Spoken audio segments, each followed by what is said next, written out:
The Lord is good. And today we're going to learn more of His Word in connection to what we have studied last week, last Sunday. Ano yung pinag-aralan natin kung maaralan nyo pa? Do you still remember? Tayo ay, ano yung promise ni Lord? In connection lang para makita natin. Matuto tayong maglingkod at sumamba dahil ang pangako ng Panginoon ay kapag ikaw ay naglingkod, ikaw ay sasamba sa Panginoon ng buong puso. Sabi niya, hindi ka mawawalan ng pagkain sa inyong hapagkainan, hindi ka magkakasakit. Amen? At walang mababarren, okay? Walang magmi-miscourage sa bawat isa sa atin. And the number of your days will be fulfilled. Hindi ka tatanda ng walang kinatandaan. Lahat ng nakatanggap ng pagpapalang Diyos, magsabi ng Amen. Kaya ngayong umaga po, we are going to learn something new. The Lord that has prepared for us. In connection to that, kasi po ang bawat isa sa atin, we should learn how to move in accordance to the ways of God. Pag hindi tayo kasi susunod doon sa kanyang kalooban, by default kasi we are moving in accordance to the will of the flesh. Okay? Ibig sabihin yung ating mga panalangin, even yung panalangin natin, it's all about the flesh, all about the things of this world. And even the things when the Lord says, "My peace I give you, not the peace that belongs to the world. The world can give, but the peace that surpasses all understanding." Ang iniisip nating kapayapaan is yung tayo ay nasa beach, umiinom ng coconut, nakarelax. Hindi yun yung peace na sinasabi ng Panginoon. Ang kapayapaan ng Panginoon na kahit na ikaw ay nasa kalagitnaan ng bagyo, meron kang kapayapaan sa iyong puso. Amen? Sino ho bang may bagyo sa buhay sa inyo dyan ngayon? Ang dami Lahat tayo, di ba? It's normal. It's normal. It's a good thing that we are all going through as such because these things are actually humbling us.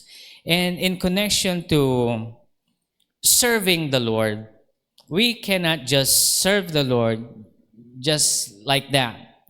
Patuloy ko pong sinasabi sa inyo na ang bawat isa sa atin, hindi lang si Pastor Mac, hindi lang yung katabi mo, tayong lahat ay tinawag ng Panginoong Diyos upang maglingkod sa Kanya. Is it always for the Lord? Bakit na lang about God? It's all about God. But how about me? If you're still thinking that way, it means that the flesh still lives in you. Okay? Ngayon, I am talking to each one of us as believers. This message is not for new believers. It's a message for those who have believed the Lord Jesus Christ and who have received Him as their Lord and Savior. At ang pag-uusapan po natin ngayon ay matuto kang mga siwa sa pinagkatiwala sa iyo ng Diyos. Matuto kang mga siwa sa pinagkatiwala sa iyo ng Diyos. Ang bawat isa po sa atin ay pinagkakatiwalaan ng Diyos sa bagay in accordance to our ability. God cannot give you more than what you can handle. God only gives you what you can handle. So stop asking the Lord, "Lord, give me more." The more we ask the Lord, "Lord, bigyan mo pa ako mas madami." That is a prayer of the flesh. Kasi hindi natin alam ang ating sinasambit. Kaya alam niyo po, hindi tayo sasagutin ng Panginoon. Sinasagot lang ng Panginoon kapag yung puso mo ay nakadikit doon sa puno na si Jesus. At ang puno natin ay si Jesus at sa pamamagitan ng Kanyang salita, sa paggawa natin ng Kanyang salita, tayo ay nananatili sa Kanya at hindi tayo humihiwalay sa Kanyang kalooban. Kaya lahat ng mamumutawi sa ating bibig ay laging naaayon sa Kanyang salita lamang. Kaya ang panalangin na wala sa Kanyang salita, hindi ito sasagutin ng Panginoon. Okay? Buksan po natin ito. Alam natin itong Bible verse na to. At magsasawa kayo. Pero ito may binigay na bagong message si Lord sa akin regarding this word. And I wanted to share to all of you and because this is what the Lord wants us to learn right now. Basahin natin ang buo. Matthew 25 verse 14 hanggang 30. Ulitin ko, may Bible kayo. Matthew 25 verse 14 hanggang 30. Basahin natin sa Amplified Version. Sabi niya dito, "For it is just like a man who was about to take a journey. And he called his servants together and entrusted them with his possessions.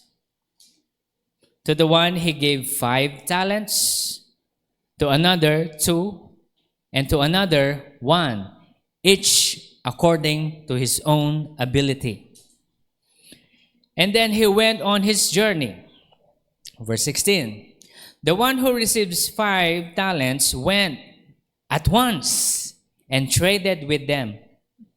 And he made a profit and gained 5 more.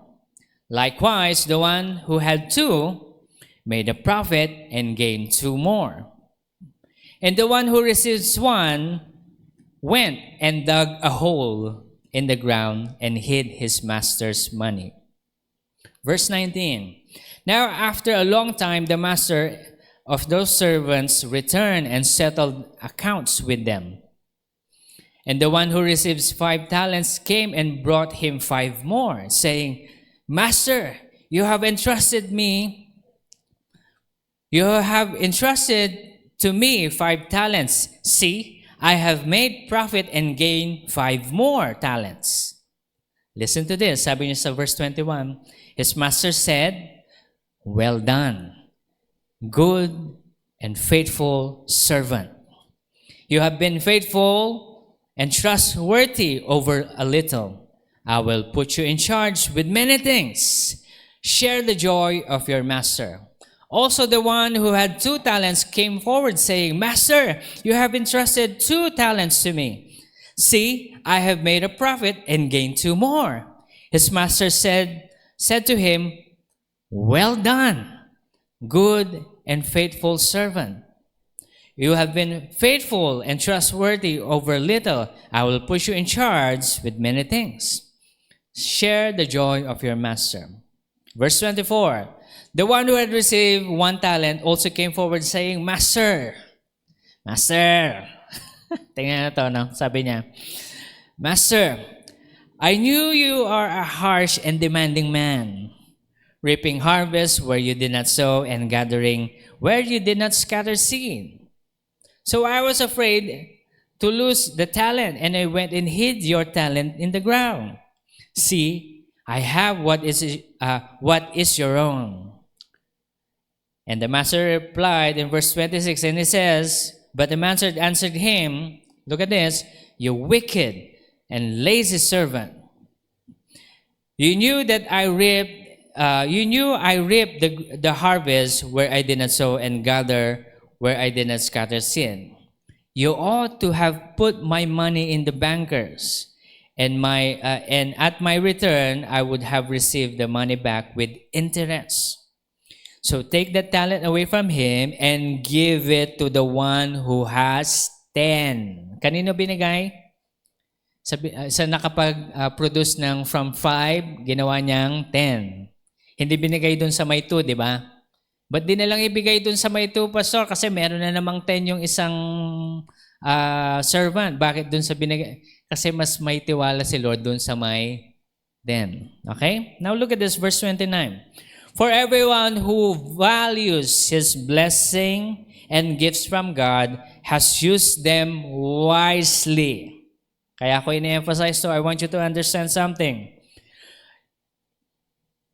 For everyone who values his blessings and gifts from God and use them wisely, more will be given, and he will be richly supplied so that he have an abundance. But the one who does not have because he has ignored or disregarded his blessings and gifts of God, even what he have will be taken away. Verse 13, and throw them out, a worthless servant, into the outer darkness, that in that place grief and torment. There will be weeping over sorrow and pain, grinding teeth over distress and anger. How will you receive a word from the Lord? Well, he will say one day, well done, good and faithful servant. In connection to what we have studied last week, it's written in Exodus. Babasahin ko sa inyo ulit para ma-connect natin yung kalooban ng Panginoon. Exodus 23 verse 25 hanggang 26. You shall serve the Lord your God, and he shall bless your bread and water, and I will remove all the sickness from among you. No one shall suffer miscarriage or be barren in your land, and I will fulfill the number of your days. Fulfill the number of your days. We could be living here on earth, not able to fulfill the number of our days because we have ignored the blessing that God has blessed us with. Pastor, masasabi mo yan kasi ikaw madaming blessing. Nakikita nyo lang yung blessing ko. Ang tanong ko ngayon sa bawat isa sa atin, nakikita mo ba yung blessing mo? Pastor, wala ako. Be careful. Be careful. Be careful of what you say because the Lord has blessed you with something. And if you ignore that and see the blessing of others and appreciate the blessing of others, you envy the blessing of others, doon tayo nagkakaroon ng tinatawag na pag-disregard ng blessing ni Lord sa atin. Ano yung sinabi niya sa verse 25 sa Matthew? For everyone who values his blessings and gifts from God and use them wisely, more will be given. But the one who does not have value because he has ignored and disregarded his blessing and gifts, even what he has will be taken away from him. Kaya kung ang lahat ay mamumutawi sa ating bibig, ay puro reklamo, reklamo, reklamo. Pastor, di mo naman kasi nakiintindihan yung buhay namin. Meron din akong buhay, meron din akong pagsubok, dumaan din ako sa pagsubok na yan. Sige nga, magkaalaman tayo. Sino nakasubok na sa inyong hindi pa nakakain? To the point na umiiyak kayo kasi gutom kayo. Sino nakasubok na ng ganon? 1, 2, 3. Diba? Yung iba sa atin, how about you? Pastor, we are well fed. Good for you. But you see, if you have experience as such, pag kayo naka-experience na ganito, hindi basta-basta. Kaya hindi nyo pwedeng sabihin sa amin na, Pastor, dahil you are living a good life. No, I'm not. I also suffered my own share of suffering. Own share of persecution.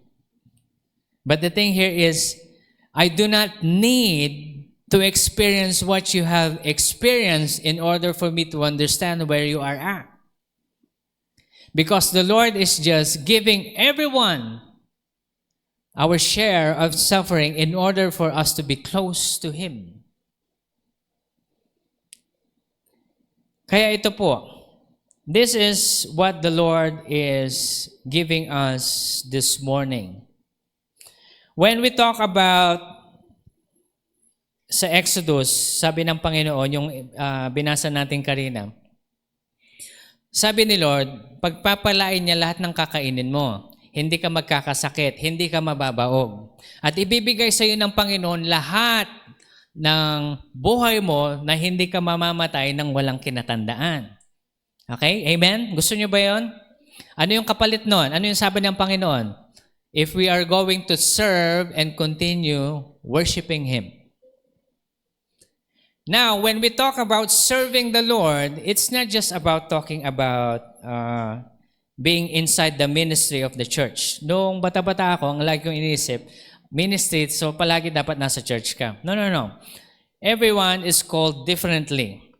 Katulad nga po, sabi ko po sa inyo, example natin si Diziril, no? Kasi andun na siya sa panawagan ng Panginoon na kanyang pinagpe-pray for the longest time. Okay? I remember the time when God spoke to me. They were still students. Pinag-pray ko sila isa-isa. And I still remember praying for him. In a vision, I saw him wearing parang general uniform. And I also saw in him na some of his relatives will abuse his power. Not only his power, but also his financial income. Kaya nga nung na-vision ko pa, ito matandaan nyo, estudyante pa lang siya noon. Okay? High school.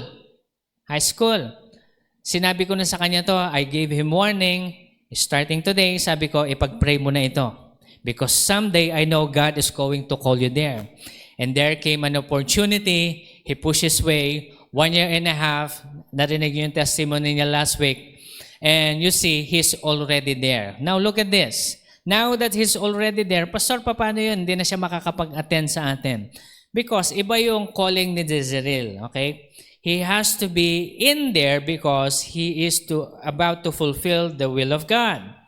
At sabi ko sa kanya, remember, makinig ka pa rin ng word. Connect ka pa rin sa amin kahit na malayo ka. Sabi niya, naman, Pastor, hindi mawawala yan. Good, sabi ko. Because ang ano pa rin yan, yung word, yun yung magpapalit sa'yo ng, yun yung magsasanctify sa'yo, sabi ko sa kanya. Kaya kung hindi ka man makakapag-attend, kaya may video tayo. Panoorin mo ganun. So alam niyo po, kaya tinatrabaho ko po yan. Now, in connection into serving, when the Lord says, serve, and the Lord will bless you. Okay? Diziril has captured his calling. Let me ask you a question. Have you known your calling? Pastor, parang buti siya, nandun na siya. Iba-iba kasi yan. Okay? Iba-ibang level of saan papunta yan. Hindi mo agad-agad na pwedeng andong kakagad sa calling. Hindi basta-basta yon. Sabi ko nga po sa inyo, nung tinawag ako ng Panginoon bilang magpastor, hindi ako nagpastor kaagad. I was 16 years old. Sinasabi nga ni Pastor Jan, ako 17 ako, nagpapastor na ako. Wow! Di ba? Ako 16 pa lang ako. Kinakapa ko pa lang yung buhay ko. Hindi ko pa alam kung saan ako pupunta. But the Lord told me, son, you cannot teach because you know nothing about my word. Study. So when I was 16, I was studying the Bible. Hindi lang pag-study, the Lord asked me to learn from those who knew the word. So, nag-aral ako sa seminary sa Maynila. Okay? So, ito po yan. Because the Lord has called us to something, ito yung great pursuit natin. Ito yung pinaka-purpose ng buhay natin. Ngayon, hindi lahat tinawag magpastor, hindi lahat tinawag magsundalo. Hindi lahat tinawag na maging part ng politics. Hindi lahat tinawag mag-business. Pero ang pino-point out ko lang po dito, lahat tayo tinawag ng Panginoon into a specific calling in order to build the body of Christ where God has called you. Okay? Now, for some of us, i-example din natin si Ate Belen. Maalala ko when we are praying one of moments na sa ating prayer meeting, pinagpipray ko si Ate Belen because she was asking na, Lord, I want to serve you. Hindi ko alam kung saan ako tinawag. Nung pinagpray ko siya, it was so clear. Sabi ng Panginoon sa akin, anak, tinawag ko siya maging guro. Nung sinabi ko sa kanya ito, nang pagano'n pa siya, alam niyo yung parang filled ng Holy Spirit tapos napabukas yung mata niya. Pastor, parang naiya siya. Paano ako magti-teacher? Tagalinis lang ako. Sabi ko kay Ate Belen, wag mong ilalang yung panawagan sa iyo ng Panginoon. Kaya the moment that God spoke to me regarding that, kinausap ko kaagad yung mga teachers natin. Sabi ko kay Miss Sab, sabi ko kay Miss Annie, I-train nyo ito. God called her. And you know what? Skeptic sila, Miss Sab, saka si Miss Annie. Which is good. Kasi hindi basta-basta yun, no? Pero dahil sinabi ng Panginoon, and they were there when she received the prophecy, they trained her. At habang tinitrain niya, alam niyo po, bagamat nakikita niyo si Ate Belen sa atin sa school na naglilinis, she is also called as a teacher. Merong mga estudyanteng hindi mapatigil ang mga batikan nating teachers. Pero pag andyan na si Ate Belen, oh yes, yung anointing nagfo-flow sa kanya. Na even yung pinaka hindi nila mapatahan, pag andun siya, what will you say? Oh, nag-i-English na rin si Ate Belen. Wow, ako. You know what? Look at me. This is the anointing of God. And she is trying to pursue her calling because she wanted to receive the promise in Exodus. That the Lord will continue to bless her and she will live a life in full na hindi siya tatandang walang kinatandaan. Amen? Now, ito yung mga testimonies natin ngayon. But how about you? Where are you at right now? Saan ka ba tinawag ng Panginoon? Bakit natin ito pinag-uusapan, Pastor? Kasi I want to push you right now, push you a little bit.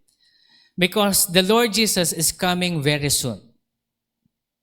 There is the one who will receive the salvation na pagpasok natin sa langit, papapasukin ka lang. Sasabihin sa iyo, you barely made it. Ano ibig mo sabihin, Pastor? Muntikan ka na. Buti nakapasok ka pa. Okay? Pero there will be people who will come into the heavens and the Lord will tell you, well done, good and faithful servant. Now, let's talk about provision. What does the one entrusted with 5 talents, in some versions, 5 coins, or 5, basta sabihin natin, we're talking about money here. Doon sa binasa natin sa Matthew 25 verse 14 hanggang 30, no? So, what does the one entrusted with 5 talents have? Ano yung meron siya? And why did God entrusted him with 5 and God did not entrust the one who receives 2 and the one who receives 1 with another 5? Okay? Ano yung meron siya? Okay? Isipin natin mabuti. Kung binasa natin kanina, basahin ko ulit, ano ho? Sabi niya sa verse 14, skip tayo sa verse 15. No. Erase. Sige, 14 na lang. For it is just like a man who is about to take a journey, and he called his servants and entrusted them with his possession. Sinong may-ari ng possession? Yung master. Amen? To the one he gave 5 talents, to another one he gave 2, and another one he gave 1. According to his own, sabihin natin, ability. 1, 2, 3, go. Ability. God will not give you more if you do not have the what? Ability. God will not give you 5 if you do not have.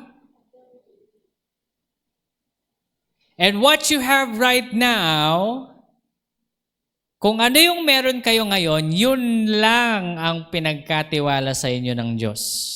Sama naman ni Lord, bakit ito lang? Now, if you still have that kind of thinking, fleshly ang ating pag-iisip. Ngunit, itanong natin sarili natin, ito lang yung pinagkatiwala sa akin ni Lord. Ibig sabihin, walang tiwala si Lord sa akin. Tama? Huwag kayo magagalit, ha? Walang tiwala sa inyo si Lord. It's hard to say it, but God doesn't trust you with more. because you do not have the what we call, what? Ability. Or instead, praying for more, what should we be asking the Lord? Lord, give me, show me, teach me this ability.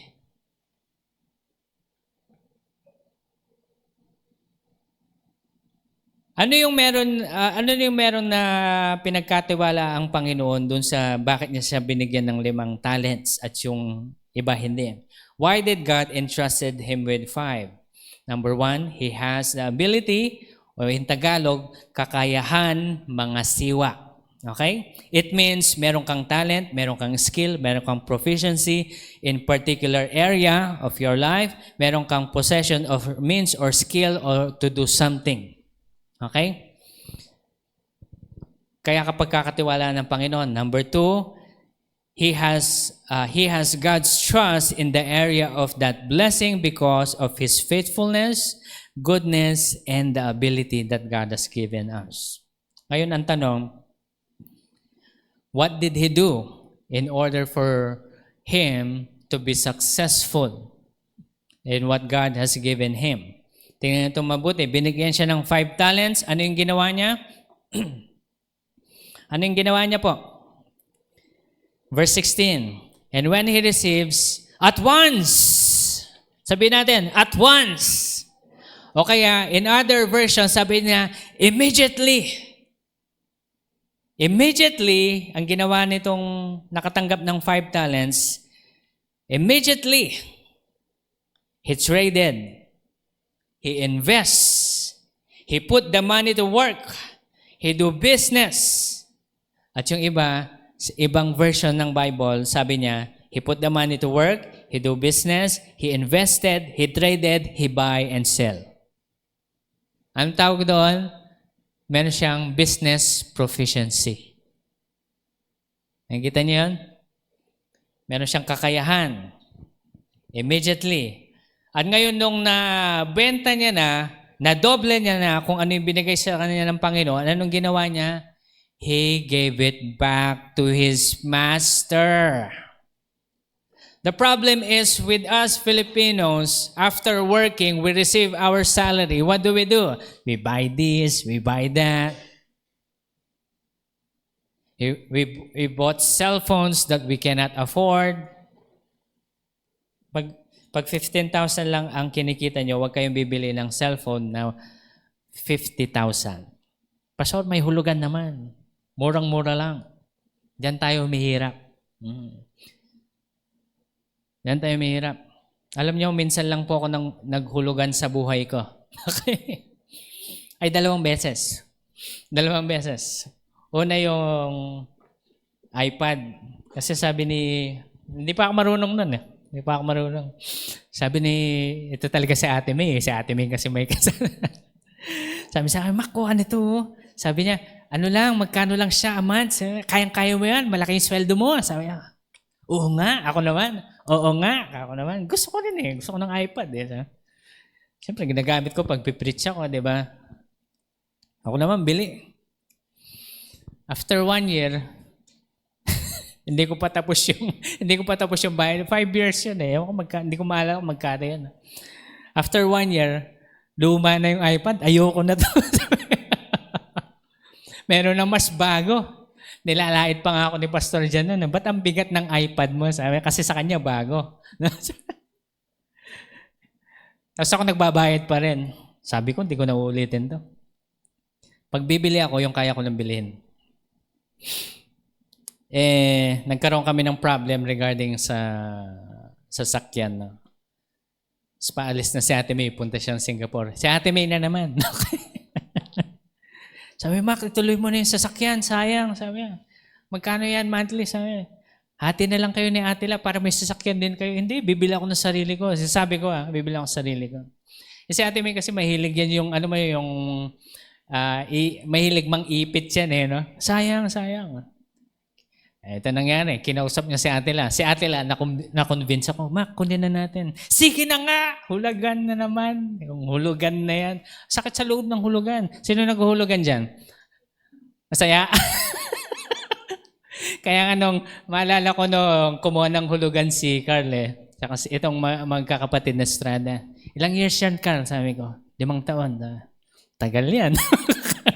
Akala mo, 5 taon yan, mabilis lang. Tagal yan. Hindi biro yan. Madaming pwedeng mangyari sa 5 taon. Akala mo, makikip mo yung trabaho mo sa 5 taon? Paano pag sinisante ka? Kapag nagbi-business ka, paano pag bumagsak yung business mo? Hindi ito negative thinking Hindi, the Lord will provide. Come on. Okay? Don't kid yourself. Buy only what you can afford. Last na yung sasakyan, hindi na ako umulit. Sabi ko, hindi na ako uulit. Ayaw naghuhulugan. Natutunan ko din doon sa kaibigan ko Sabi niya, huwag kang bibili ng Sabi, huwag kang bibili ng hulugan. Sabi niya, dahil, yan. Itong kaibigan ko, mayaman na to Hindi naghuhulugan yan. Pag bumibili yan, talagang one time.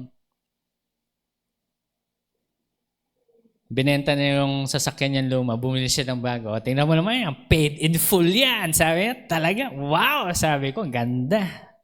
Okay yan, kako. I celebrate with you. You know what? Because God entrusts you what you can handle. Hindi ito financial advice para sa hindi ako nagpa-financial advice. This is a biblical advice from the Lord. Let's break the mindset of Filipino thinking na if we receive something, we spend it. No. If you receive something, make sure you double it. Palaging ganon. So that you will live, ikabubuhay mo yung kinita mo last month. Huwag mong gagastusin yung kikitain mo for the next 5 years. Nagigets niyo ba? Kaya ang bawat isa sa atin, ito yung maging mindset natin. Pastor, mahirap kasi. Kaya sinasabi ko lang po sa inyo, I'm just telling you what the Lord is teaching us in accordance to His Word. Ito yung connecting with the vine, the Word of the Lord, and the more we do this, the more we are connecting with the vine. So, ibig mo sabihin, Pastor, pag naghuhulog ang kami, we're not connecting with the vine? Yes.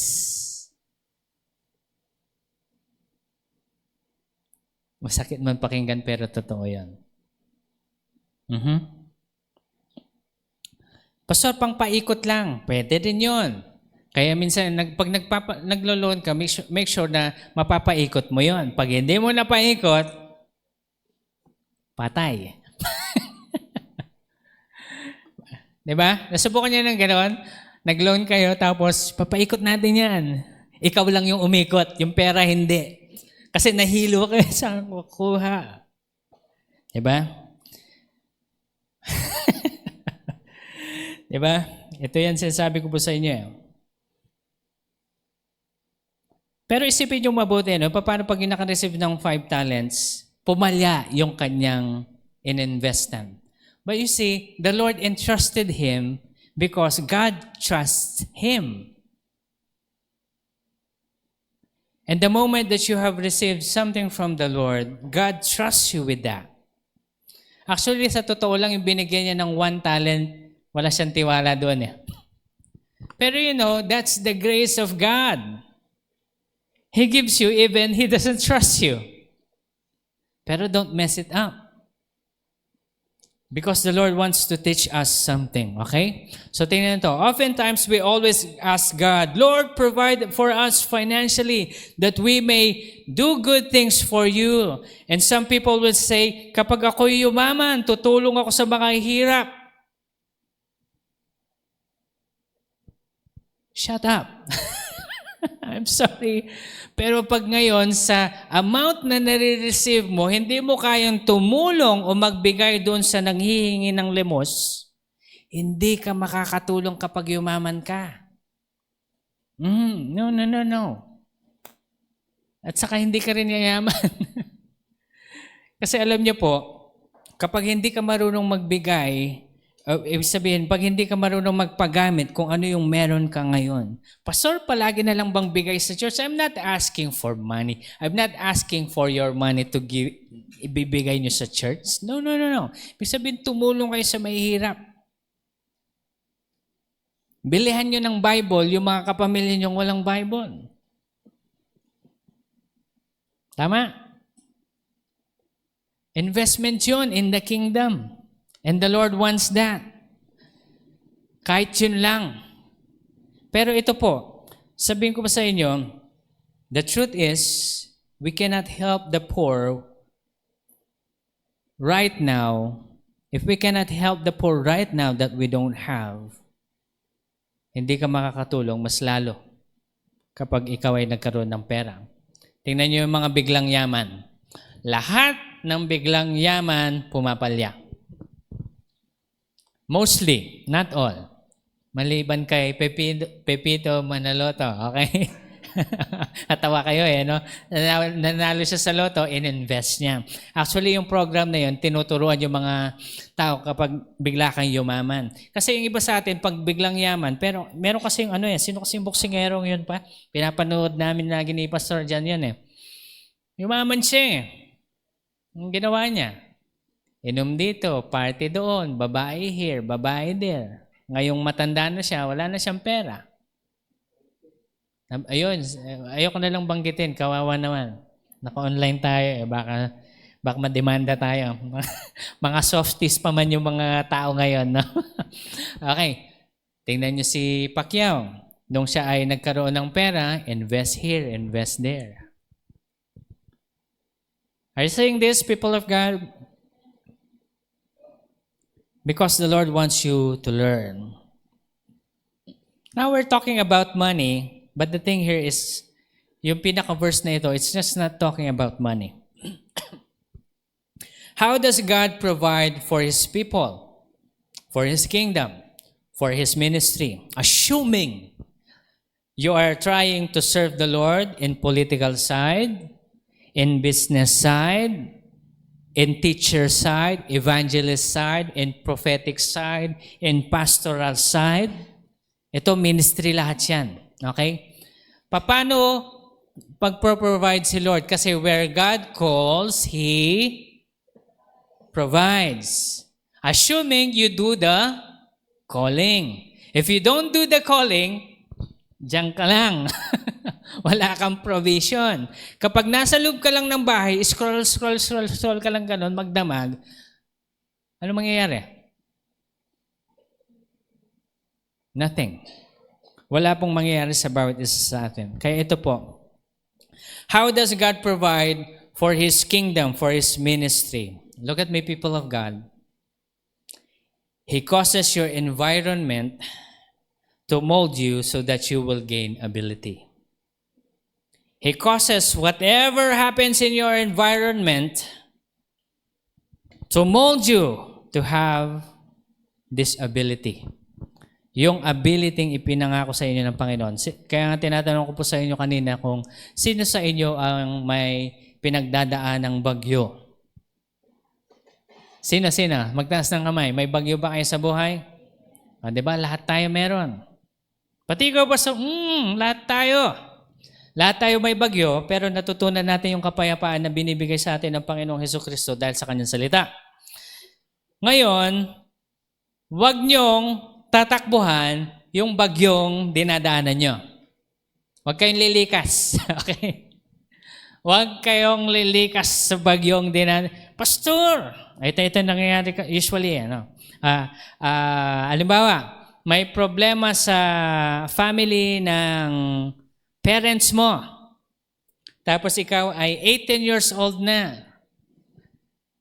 Laging may problema sa pera sa bahay. Lagi kami nag-aaway. Hindi kami magkasundo sa pera. Hindi kami magkasundo kung anong lulutuin. Hindi kami magkasundo. Toxic na yung family ko.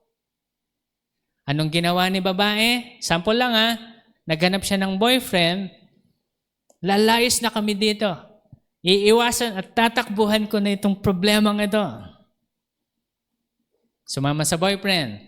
Nagkaroon ng anak. Ngayon, balik doon sa toxic. Nakikita niyo ito? Akala mo makakatakas ka, pero hindi. Kaya habang nandun ka sa bagyo, tanungin mo muna sa sarili mo, ano kayong tinuturo ng Panginoon sa akin dito sa bagyong to? Because you know what, people of God, God wants you to be in that environment so that the ability inside of you will come out. Yung ipinapanalangin yung breakthrough, it's actually inside of you. And those of you who truly understand this, yung mga nakapag-speak in tongues na. Because when you speak in tongues, nobody teaches you. It comes from the inside, the Spirit of God in you, from out of your belly, it comes out the words. Some of you who doesn't speak in tongues, hindi nyo maintindihan yon. Pero ang sinasabi ko lang po sa inyo, kaya tayo dumadaan doon sa pagsubok na yon para lumabas yung abilidad na meron tayo. At yung abilidad na yon, binigay sa atin yan ng Panginoon. Amen? Kaya huwag niyong tatakbuhan yung bagyo. Anong sabihin mo sa katabi mo, harapin mo yan. Haharapin ko rin yun sa akin. At habang hinaharap natin, lalabas yung abilidad na ipinangako ng Panginoon. Gusto lang ni Lord na ma-frustrate ka at tawagin mo siya. It happens to me. Maalala ko po nung around 2010, sabi ng Panginoon, mag-stay ka dito. Alam niyo na yung story, no? Sa mga hindi pa nakakarinig, kukwento ko ulit. Sabi ng Panginoon, mag-stay ka dito, magpastor ka, and I will bless you. Yun lang yung word ni Lord, I will bless you. Pagdating ko dito, Lord, pinibigyan ako ni Mama Dang ng 500 a month, sabi niya. 500 pesos a month, sabi niya. Lord, kulang yun, Lord, sabi ko. Kulang yun, Lord, ano mabibili ko doon? Sabon, shampoo. At bilang lalaki, sa lahi namin, at least sa lahi namin, nahihiya akong wala akong maibigay sa bahay. Nakikitira ka, magamit ka ng ilaw kuryente at nasa tamang edad ka na, hindi ka nagbibigay, ano ka, palamunin? Diba? For some of us sa inyo, kung yung sa mga kalalakihan na, tapos ganun pa rin kayo, mahiya kayo sa balat nyo. Okay? Hindi ko naman sinasabi na gano'n kayo, pero provide something for your family. Amen? Now, going back to the story, wala akong mabigay, Lord. Anong gagawin ko? The Lord keeps on asking me, what do you have? Lord, I have nothing. Sabi ko sa Panginoon, wala. And when I was inside my room, imagine this, I was inside my room, I was crying, I was fasting, I was asking the Lord for direction. Lord, sabi mo, magpapastor ako, andito na ako, nagpapastor ako. Ano yung gagawin ko, Panginoon? Bukod sa daming rebelding mga members, sabi ko, Lord, binigay sa akin ni Mama Dang sa ni Pastor Jan yung leadership na ang daming problema. Hindi binigay sa akin nung kasaganahan, nung pabagsak na, doon binigay sa akin, no? Sabi sa inyo, yung school, yung church, mga rebelding mga members, may mga bading pa. Lahat yan sabay-sabay. Sabi, I was crying to the Lord, Lord, how am I going to do this? Tapos wala ka pang pera. Umiiyak talaga ako sa Panginoon, Lord, tulungan mo ako. Alam mo, sabi sa akin ng Panginoon, parang ginanon niya yung ulo ko, tingnan mo kung ano yung meron ka. Then He showed me yung computer ng kuya kong sira-sira. Sabi ko ngayon, pinakauna kong computer na Terminator. Okay, Terminator kasi talagang, alam mo parang binazuka mo siya tapos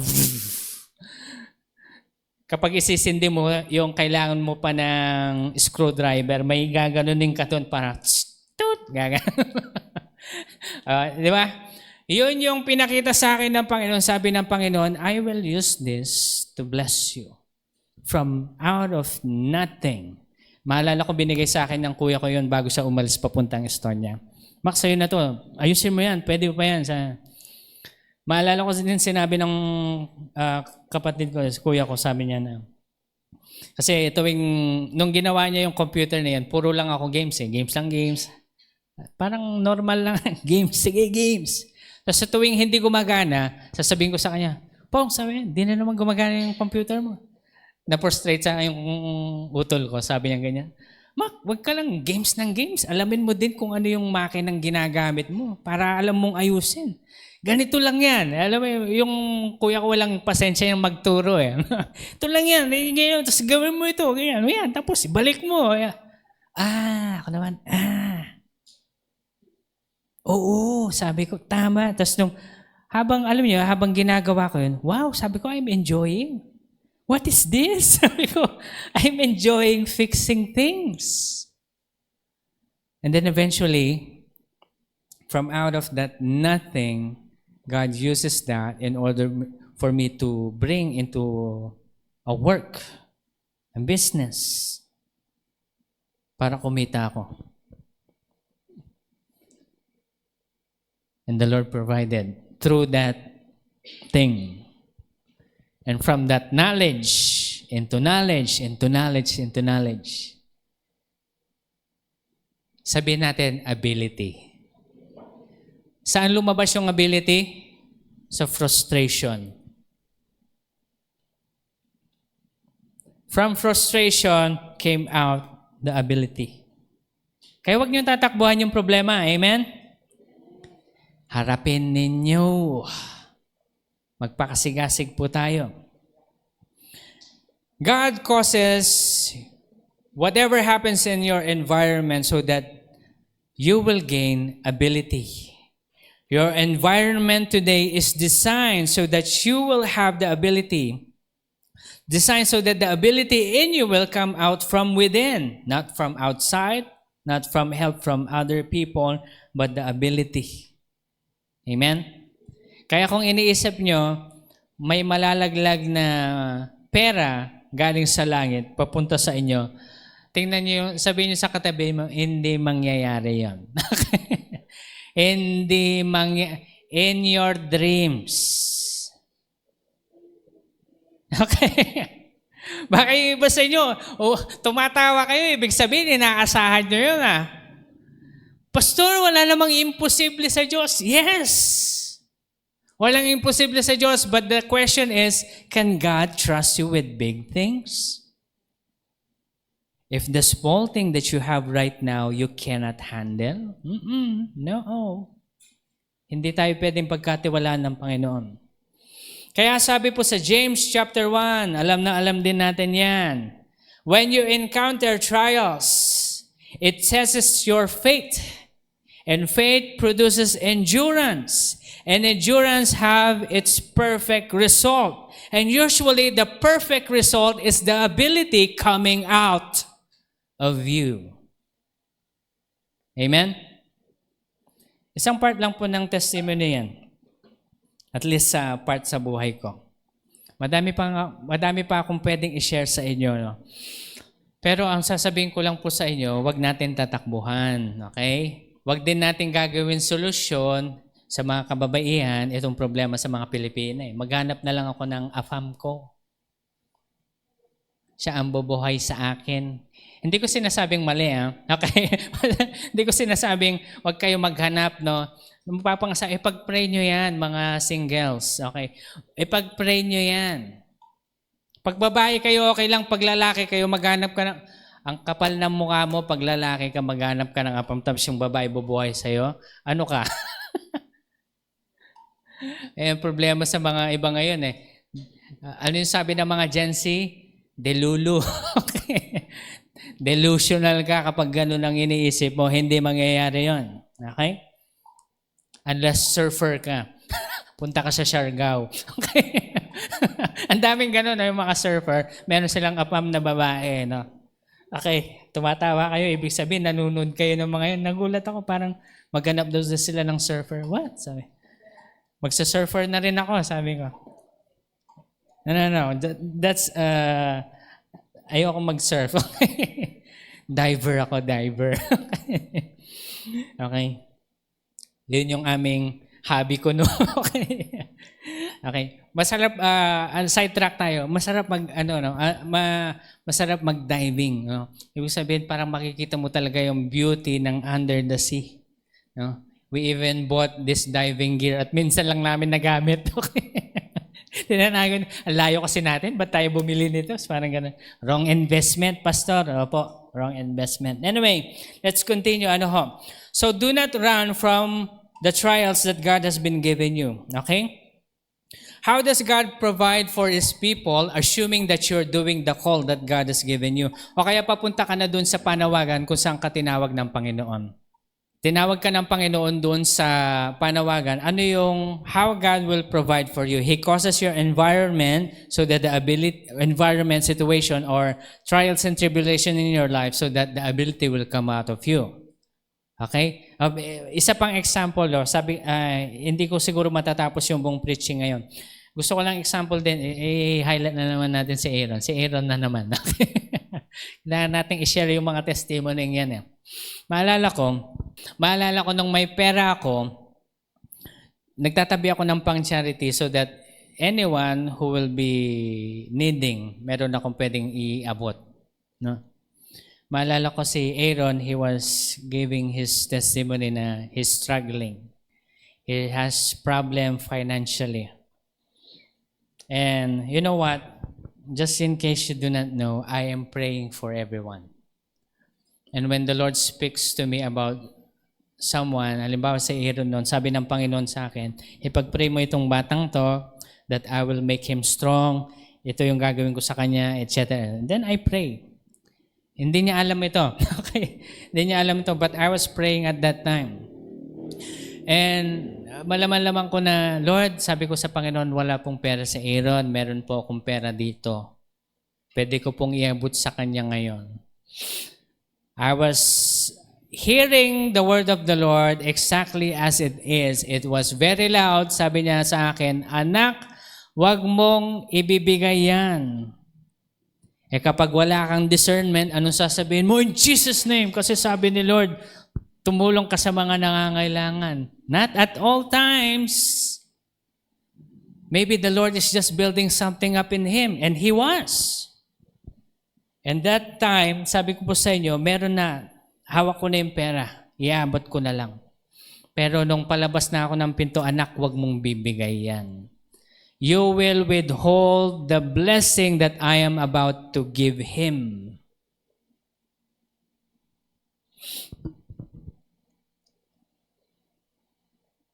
Kasi sinabi ko sa kanya ng tapat, sabi ko sa kanya, Aaron, may pera ako. Pero sabi ni Lord, wag kong bigay sa'yo. I hope you understand. O Pastor, naiintindihan ko naman po. Alam kong hinuhubog lang ako ni Lord. And with this certain amount of months, he was struggling. Eventually, out of that struggle came out the ability. The ability to what? Create wealth. And because of that struggle, prayer, cries, agony, umiiyak ba yan si Aaron? Hindi lang natin alam. Pero you know what? The Lord was showing me in a vision. Lord, papakita mo pa yung vision, dilalo akong nakaawa. Sabi ko, bibigay ko na talaga, pero hindi ko binigay kasi sabi ni Lord. But eventually, God gives him a breakthrough. Nagkaroon siya ng first work niya. At yung first work niya out of that struggle is malaki-laki na, malaki-laki. Praise the Lord. Okay, hindi na, makinig kayo, tingnan niyo po ako hindi tayo mag-declare ng amount to anyone. Kapag bless ka ni Lord, huwag mong ipagkakalat, meron akong ganitong kita in a month. No, shh. Hindi lahat sinishare. Amen? Tama? Kasi pag sinare mo yan, yung mga kamag-anak mo ang unang makakarinig. Yung problema ng mga kamag-anak na yan. Sa mga Pilipino, laging may ganun, no? Yung merong isang mabait, malakas kumita, sa kanya aasa lahat.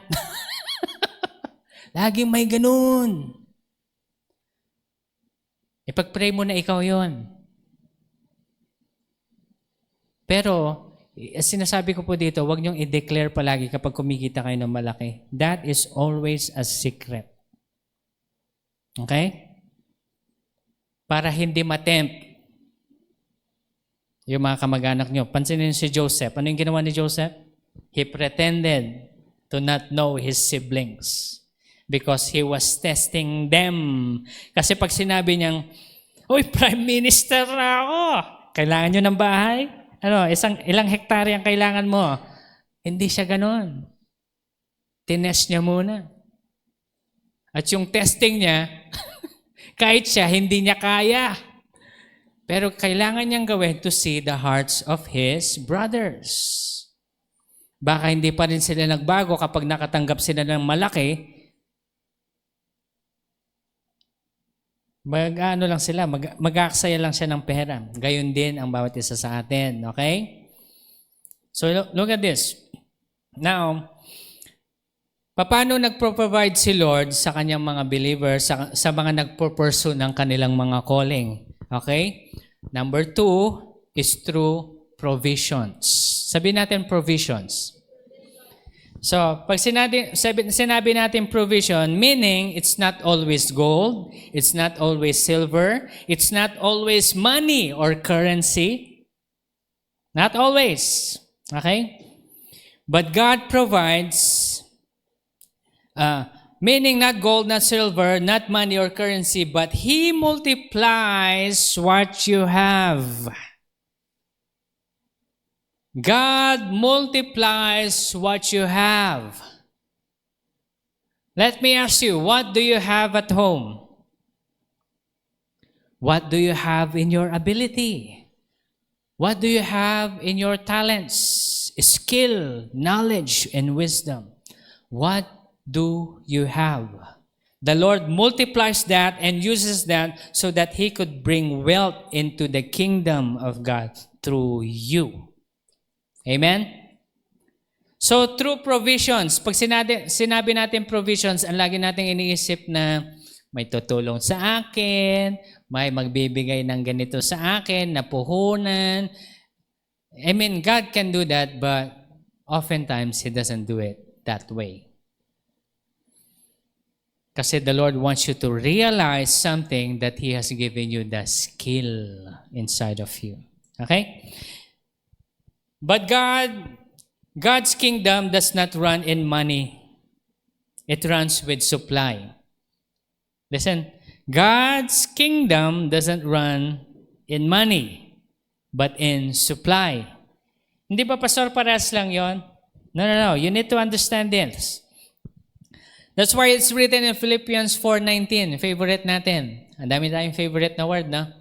Philippians 4:19. Anong sabi niya dito? And my God will supply. Let me repeat. And my God will all my needs according to His riches and glory in Christ Jesus. And my God will. When we talk about supply, it doesn't mean money. Settle your hearts. Hindi palaging pera ang supply.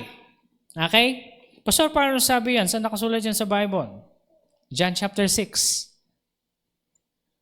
The story wherein the feeding of the 5,000. Ano yung nangyari doon?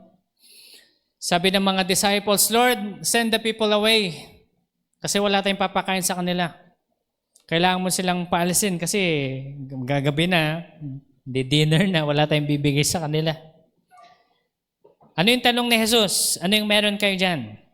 Lumapit naman si Judas, sabi niya, kulang yung budget natin. Siya yung treasurer nila eh. Kulang yung budget natin, kahit na itong buong budget natin, hindi natin mapapakain itong 5,000 taong ito. Sabi ng isa sa mga disciples, Lord, wala. Meron pagkain yung 5 loaves, 2 fish. Yun lang yung meron tayo. Dalhin niyo dito, sabi ng Panginoon. Ano yung ginawa ni Jesus? Nagpasalamat kung ano yung sabihin mo meron. Kaya anong gagawin natin? Magpasalamat kung ano yung. Kaya kapag ikaw ay may kinabubuhay sa inyong buhay na ang buhay mo ay puro dala ng reklamo, sa mga nanay, binigay sa yung sweldo ng anak mo. Ma, ito lang yung ano natin. Ba't ito lang? Madami pa tayong gagastusin. Ba't ito? Pasalamat, mothers. Okay? Kapag kayo'y binagyan ng ayuda, okay, hindi yung sa government, okay, kayo'y binagyan, halimbawa may tumulong sa inyo, binigyan kayo ng dilata, isang kaban na bigas, wow, isang kaban, okay, mga dilata, isang kaban, huwag niyo sasabihin, ito lang, sa yaman ninyo, ito lang yung kaya niyong bigay sa akin, wow, entitled. Alam niyo po yung mga taong ganitong hindi natatanggap ng second time.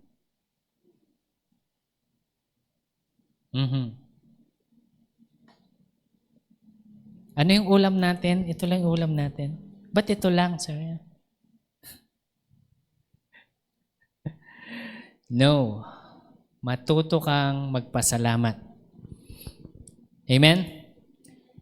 Pag hindi ka marunong magpasalamat, hindi, pastor, kasi alam ko naman yung asawa ko, kaya niya pang gumawa ng mas matindi. Bakit ito lang pinoprovide niya? Mga misis, support tayo. Okay? Assuming yung asawa niyo nagpro-provide talaga. Being a wife, support kayo sa dream ng asawa ninyo. Ang tawag dyan is yun yung submission na sinasabi ng Bible. Kapag ikaw asawa ka, tapos may sarili kang dream, dapat yung asawa kong lalaki ang susunod sa dream ko. No. Ano yung sabi sa Bible? Submit. I-build up nyo yung asawa ninyo. Amen? Sa lahat ng mga mister, magsabi ng, Amen, pastor! Baka mamaya, hindi na ako makauwi sa pinagsasabi mo sa pulpit na, pastor. Bubugbugin na ako ng asawa ko. Wag naman, okay? Pag-usapan niyo yan. Because you know what, people of God, kapag hindi nyo nakikita yung provision na binigay ng Panginoon sa inyo, isa kayo doon sa mga pinagbigyan ng Panginoon ng 1 talent. O, tingnan nyo, basahin natin ulit. Matthew 25, verse 29. For everyone who has and values his blessings and gifts from God and has used it wisely, more will be given to him. And richly he will be supplied so that he will have abundance. But the one who does not have, because he has ignored and disregarded his blessings and gifts. One who ignores, disregarded his gifts from God, what he has, and sabi niya, even what he does have will be taken away from him. Kaya ang bahay mong maliit, pag hindi mo inaayos, that will be taken away from you. Kapag yung maliit na sweldo mo, hindi mo na-appreciate, hindi ka man lumapit sa Panginoon para magpasalamat, that will be taken away from you. O tingnan nyo, bibigyan ko ng example bago po tayo magtapos. Itutulitin natin ito next week. May part to siya, okay? The Lord taught me something. May itinuro sa akin ng Panginoon. Maalala yung sinabi ko sa inyo, kahit na anong effort ko, yung level amount ng sinesweldo ko, ganun palagi. Whether magtrabaho ko ng todo, magpuyat ako, tapos hindi ako magpuyat, ganun pa rin. Sabi ko, Lord, hindi na lang ako magtatrabaho ng maayos. Ganun din naman yung bibigay mo, Lord. Pero ang ginawa ko, nag-aral ako kung ano yung pa yung pwedeng pagkakitaan. Hindi ako nag-chillax lang, no? Kasi parang pinapakita sa akin ng Panginoon, anak, hindi yung gawa ng kamay mo, kundi yung blessing ko. Ang nagbibigay sa'yo ng sweldo. Okay? Sabi ng Panginoon sa akin, ito yung mangyayari niyan. Sige lang, sabi, pinakita sa akin ng Panginoon. Now the Lord right now is teaching me humbleness in the heart. Then He took away the half ng kinikita ko. Nagpanik ako. Sabi ko sa inyo, kinakwento ko to sa inyo for the last couple of Sundays. He grabs the half of it. Dineclare ko na sa bahay na ito lang mabibigay ko. Kasi talagang nawala. Nalaglag yung ano. I believe that the Lord is teaching me something, sabi ko. Pero alam nyo, habang umiiyak ako sa Panginoon, kasi Lord, kulang ito, sabi ko. Pero habang umiiyak ako sa Panginoon, the Lord spoke to me, sabi niya sa akin, anak, meron bang panahon na kulang yung binigay ko sa'yo? Hindi naman, Lord, sabi ko. Tapos na pag-isip-isip ko, ano, teka. Sakto lang. Sabi ko, Lord, sakto lang yung binibigay mo sa amin. Tapos nagpasalamat ako kay Lord kasi, thank you, Lord, kasi meron pa rin. Sabi ko, thank you, Lord, kasi nagpo-provide ka pa rin. He's teaching me humbleness. Kasi ngayon, habang tinuturo sa akin ng Panginoon yung humbleness na yon, nakikita ko, hindi yung effort ko. Hindi yung trabaho ko. Si Lord ang nagbe-bless sa atin. At even inside the Bible, it is written, God even gives you good night's sleep.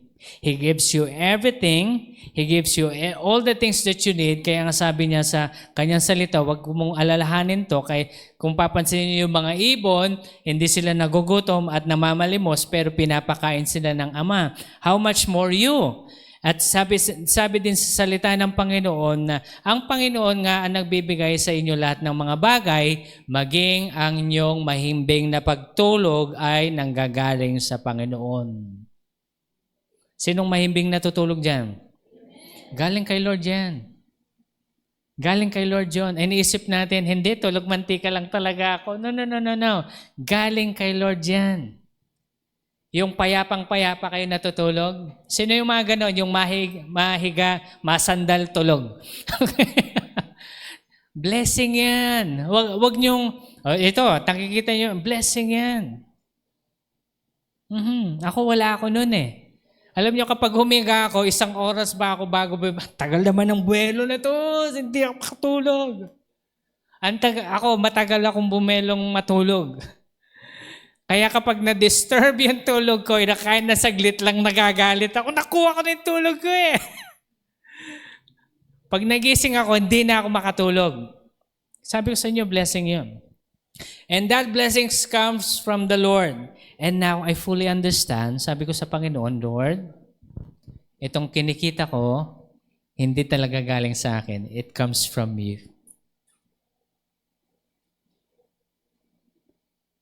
And let me share to you something personal. Dami naman yung pastor. Ito, last personal na to. Meron akong pera sa bangko.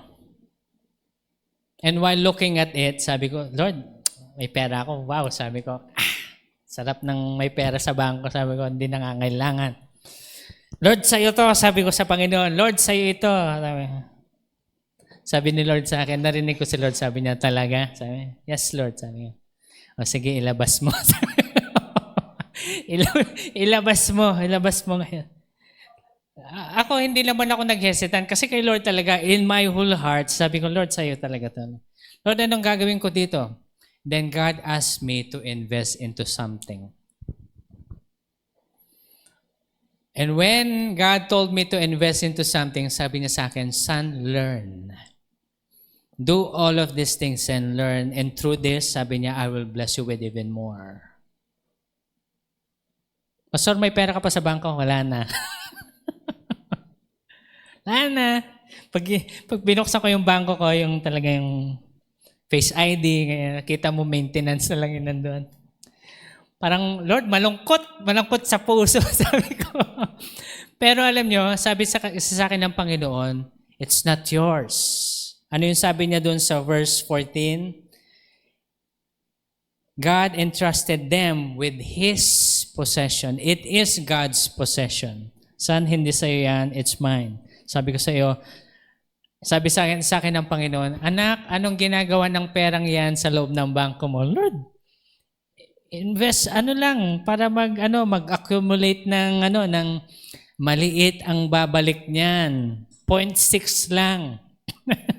Tama? Sino nagbabangko sa inyo? Yung, anong tawag mo doon?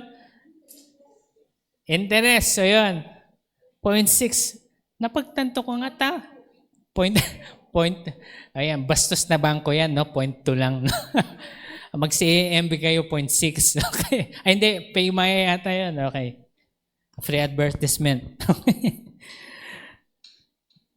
When the Lord told me, son, it is wasted, sabi niya. I-invest mo. I did. Parang sinabi ko, Lord, sige Lord, wala na, sabi ko. Andun na, nalabas ka, wala na akong pera. No? Naisip ko, paano kaya yung pang dental ko? Paano kaya yung pang ganito? Sabi ng Panginoon, I will provide. Pero alam niyo, sabi sa akin ng Panginoon, while investing, look at this, learn. Invest in your ability. Look at me, people of God. God has given me talent into something, and God wanted me to invest in that talent so that talent could provide for more. If you're a teacher, invest in learning. Kaya sabi ni Pastora Ella, si Ate Ella ko, Mac, nag-invest ako into learning para mag-upgrade ako sa aking teacher level. Kasi sa Singapore, kung gaano kataas yung teacher level mo, ganun din kataas ang sweldo mo. Okay? Para umakyat ako, nag-invest siya, ang tagal, medyo matagal, then eventually nag-graduate siya, pasado na ako. This is a good investment. That's good. Nakita nyo? Invest in your talent, in your skill. Kasi tingnan niyo po mabuti, si David hindi lang humilata doon at pinapanood ang kanyang mga sheep. Anong ginawa ni David?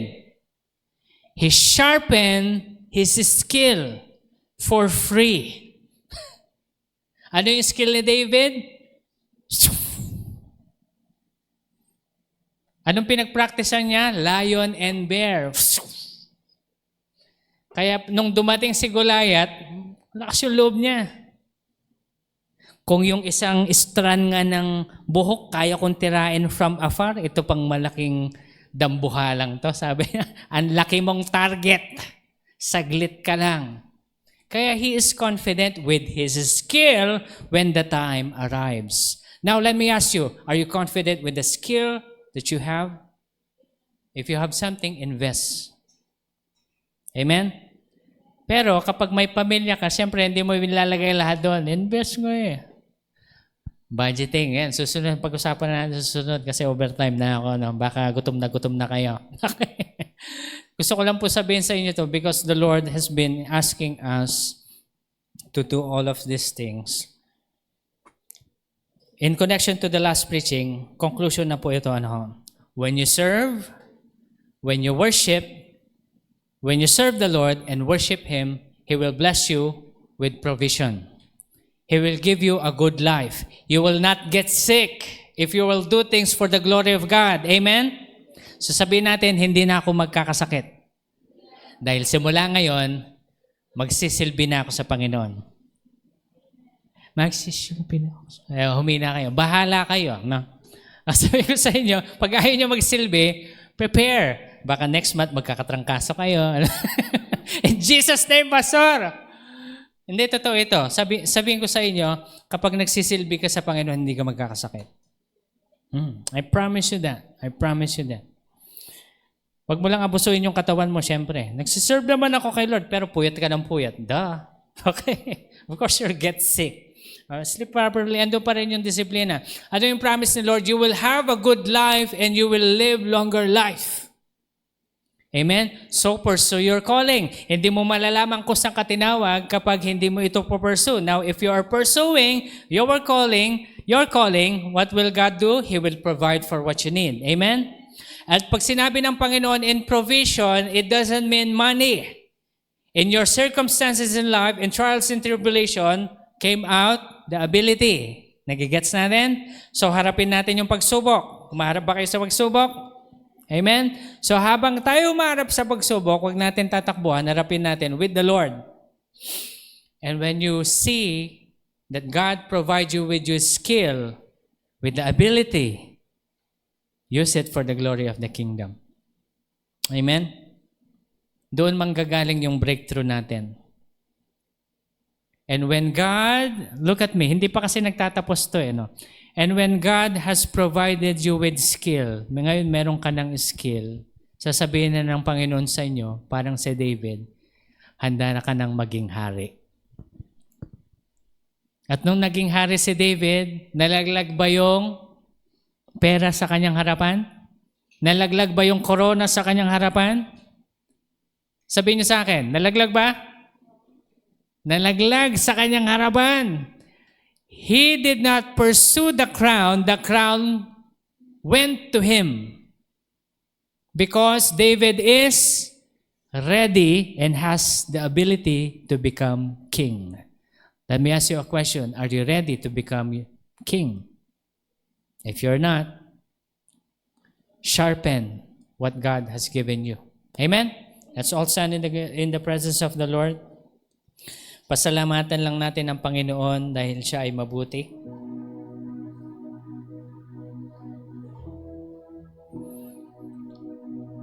Next week po, i-emphasize natin to para mas maintindihan yun because I believe that the Lord is teaching us this so that we could learn something from Him. Now, starting today, wag na kayo mag-expect pag nag-preach si Pastor Mac, 1 oras lang na. Minsan mag-extend tayo. So that we will learn. Nakikita ko naman yung mga mata niyo pag naantok na kayo, titigil na ako. Pero mukhang ganun na ganun kayo eh. Oh, Pastor, tama yung sinasabi mo. Habaan mo pa ng konti. Amen? Okay. So the Lord is good and I believe He's teaching us something today. Today, we're going to pray to the Lord, no? At kapag pinag-pray natin ito, sasabihin ko po sa inyo, He will answer us. The Lord will answer us. Amen? Anong pagpe-pray natin, Pastor? Lord, bigyan mo ako ng madaming pera. Yun ba yung tamang prayer? No. You pray to the Lord, Lord, give me, teach me, let me have that kind of ability so that you will trust me. Ito, pag hiningi natin sa Panginoon ito, tingnan niyo po ako. Pag hiningin niyo yan sa Panginoon, magkakaroon kayo ng trials. Kaya kapag hindi kayo handa sa trial, huwag niyong ipagpe-pray, okay? Kasi Pastor, pinag-pray natin kaya may pagsubok kami sa buhay ngayon eh. Madami na nga kami yung pagsubok, Pastor, dinagdagan mo pa kasi pinag-pray natin. Ayaw kong sisihin niyo ako. Kaya kapag ayaw niyo ng ability, huwag niyo ipag-pray ito, okay? But if you want to prosper